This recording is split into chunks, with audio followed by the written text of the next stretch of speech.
Video is, of course, the perfect medium for capturing a subject in motion, but sometimes when that motion is too slow, a time-lapse is a better technique to use. It takes pictures at regular intervals that then play back at faster than normal speed. It accelerates that motion, makes it look more dramatic.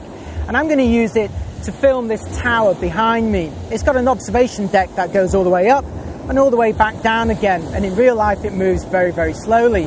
But if we film it with a time-lapse, it's going to speed up that action and look a lot more exciting.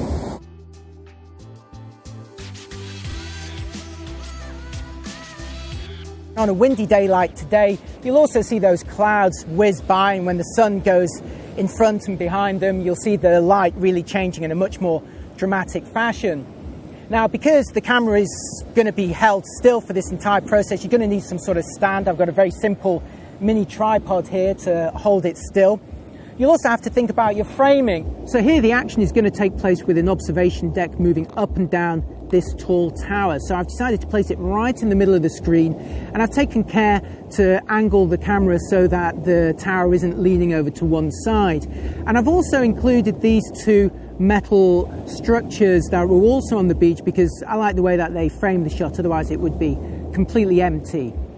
In terms of the settings, there's only one, and it's right at the top of the screen here, and this shows the speed of playback, which I can choose to run from 10 times all the way beyond 100 times and even faster still on the right hand side. And it really is a case of experimenting until you find one that works well with the actual motion of the subject. And it really is a case of experimenting. You're going to have to spend some time, because they will take a couple of minutes to complete each one, trying out different speeds to see what works out best. I've got one running at the moment, so I'll let it complete and see how it looks. And it's important to remember that your entire clip is going to be sped up. So if you want a little section at the end where it pauses for a couple of seconds, you're going to have to leave that time-lapse running, perhaps for an extra minute, just to give that extra padding that you need. Okay, so here's the first clip I filmed, and this was at 10 times normal speed.